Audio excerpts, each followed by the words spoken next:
Welcome to the 140th installment of Em Alejandro, your number one place for sports, cars, video games, fitness. If you're a man, you're here. Mr. Alejandro's about to tell him. What you about to tell him, Alejandro? I'm about to tell him about my top 5 centers in the NBA. Tell him, Alejandro. TA drinkers, number 5. My man's shoulders, Dwight Howard. He's a beast in my opinion. Mad cats be sleeping on him. Mad cats think he's washed up. Mad cats be bad-mouthing him. Not me. In my eyes, he's still a problem. And I feel like now that he's out of Houston and he's with the Atlanta Hawks, he will blossom. I feel like my man's shoulders was being hindered by Beard. Unfortunately, Beard's usage on the offense took away so many touches from Dwight Howard, man. And I think he's going to get more touches in Atlanta and he's going to be Gucci. Number 4, we're going to go with my man Andre Drummond. A few years back in the day, my man's Drummond was mad raw. Mad athletic, mad talent, mad potential, but still super raw. You feel me? He's getting his footwork up. I see he got a few moves on the block now. That's what's up. He got a little hooky. You gotta keep working on that, trying to expand his range. If he could get a midi, that would be great. I don't expect him to get a midi because he can't even hit free throws. That's his kryptonite, and that's why he's so low on the totem pole. Offensively, at times he could become a liability in the playoffs because he's so bad as a free throw shooter. All you gotta do is foul him, and that's it. As far as his defense is not up there in terms of being a superb rim protector, so he's only number 4. Gotta hype him up for them hairy shoulders though. That's a manly move. It makes him look more menacing. Hairy shoulders. Number 3, we gotta go with my man's DeAndre Jordan. DeAndre Jordan is very similar to Andre Drummond in some aspects, especially when you look at the fact that neither of them can hit free throws. Both of them shoot free throws historically as some of the worst free throw shooters ever. And yeah, that's about it. They're limited offensively at times in the playoffs because all you have to do is foul them and they're going to the free throw line and they're making 1 out of 2 free throws. If that, most of the time they're making 0 out of 2 free throws. Now DeAndre Jordan, why he's ahead of Andre Drummond is because he's a much better rim protector. His defense is top notch, second to none. If he had more offense in his game, he would be the best center in the league in my opinion. You definitely have to look out for DeAndre Jordan's threat for lobs. He's an alley-oop machine. He can dunk the ball on any angle. He's an athletic specimen. You also have to pay attention to DeAndre Jordan as a hoop diver coming off of the pick. When he's diving to that hoop, you have to pick up. If not, ask Pau Gasol. You're going to get a lot of package on the back of your head, and that's not nice. So my man DeAndre Jordan, if he can improve his offense, he'll raise up on his list. However, I don't expect that to happen. But hey, we will see. I like him. Big shout out to DeAndre for being the inventor of the GOON Dap. It utilizes the back of your hand and it prevents using your sweaty palms. I like that. Number 2, we go with my man's Hassan Whiteside with the Miami Heat, baby. I'm a big Hassan Whiteside fan. I don't like how the Heat tried to bring him off the bench and tried to humble him and tried to teach him this, that, and the third. Bump all that. This man's a beast. He's damn near the best center in the league. He probably should be number 1, and after this upcoming season, he probably will be number 1 on the damn list. He's got a midi. He's got post moves. Defensively, he's one of the best shot blockers in the league. However, I did see him get worked in the playoffs a little bit. I want to see if he can stay healthy. I want to see what type of impact he's going to have with the Miami Heat now that Dwayne Wade is gone and it's basically his team. We're going to see what up with my man's Hassan Whiteside. Not to mention, every time he does an interview, it's like a wrestling promo. He's definitely one of the most charismatic and entertaining people on the mic today. And my number 1 center in the NBA is Boogie, DeMarcus Cousins. DeMarcus Cousins offensively is a big time talent, man. He has a midi, he has a 3-pointer, he can hit free throws, he got a little bit of ball handling skills.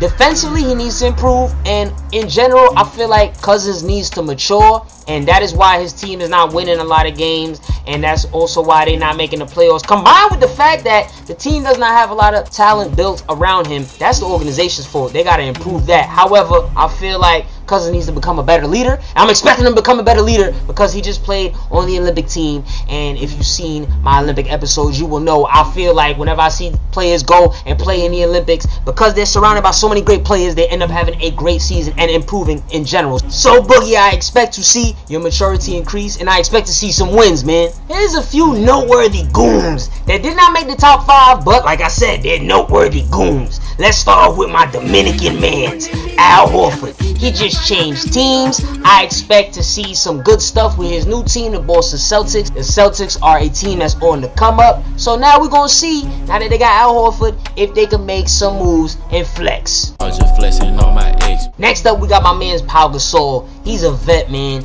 Super consistent. I feel like these past few seasons, he's put up some of his best numbers statistically. He's got a new team now, the San Antonio Spurs. That's a team that has a good chance of winning a championship every other year. So I expect to see Pau Gasol go there and play some good freaking basketball and possibly compete for an NBA championship, baby. Next up, we got Pau's brother, Marc Gasol. Marc Gasol is coming off an injury-riddled season. He would probably be in the top 5 if he didn't get hurt last season. So we're going to see if he could come back from the injury and be sexy. Next up, we got my man Rudy Gobert.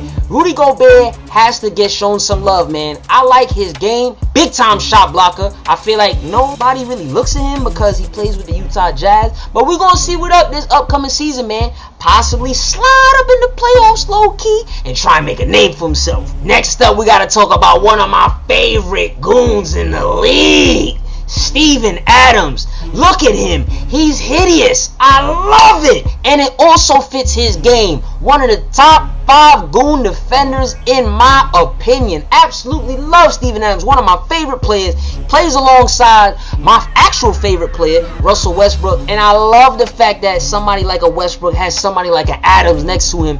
That is a super goon. If anybody tries to flex on my man Westbrook, Adams will come around the corner and hit you with something crazy like a haymaker, like bow. He has the filthy mustache. He doesn't shave. His hair is all over the place. I absolutely love it. Adams, keep up the good work. Next up, we gotta talk about my man's Boban Marjanović.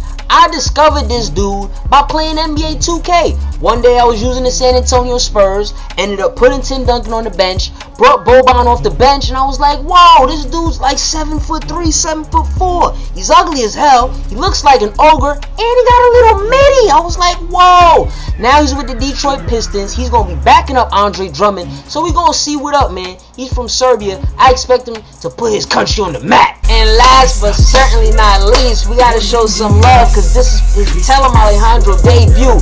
My man from the New York Knicks. Everybody, give it up for Kristaps Porzingis. Yes, Kristaps Porzingis, aka KP, is a dude that got drafted by the Knicks last season. Of course, I tweeted about it. I was absolutely disgusted. I looked at him and I judged him. I was like, look at this dude. He's tall. He's skinny. He's not a beast. I completely judged Porzingis and labeled him as a bum. We ain't know nothing about him. It's not like he played in college in America, you feel me? And there's been a history of tall, skinny cats being drafted in the NBA and being complete bums. So I was like, no, when we drafted him. Man, I'm looking at this dude and I feel like 10 years down the road, when Em Alejandro's out here messing up the streets, Porzingis gonna be in Madison Square Garden messing things up, baby. I feel like this guy has star written all over him, and I am excited to see what the future holds for Kristaps Porzingis. And I really feel like as far as he goes, man, the New York Knicks really have a chance at winning a championship in the next few years because of this player. Not because of Carmelo Anthony. No, not Carmelo. Big fan of his, but he's not in his prime the way that KP will be in a few years. There you have it, folks. Mr. Alejandro's top 5 centers in the NBA. Do you agree or disagree? Tell them in the comments. Tonight's bow tie is brought to you by Countess Mara. I'm wearing them roses. I got the coolest poses. Tune in for more sports cards, video games, fitness, and all that. Follow at Em Alejandro to hear my immediate reaction to live sports events, or if you want to hear me cover a certain team or topic. Tell them outro music. Bow, bow, bow. I said it's Mr. Alejandro's top 5. It's Mr. Alejandro's top 5. Yo, top 5, gotta tell him. Yo, top 5, this is Mr. Alejandro's top 5. Mr. Alejandro's top 5. Mr. Alejandro's top 5. This is Mr. Alejandro's top 5. Mr. Alejandro's top 5. This top 5. This top 5. T-E-A. Tell him. Tell him. Tell him. Tell him. T-E-A. Top 5.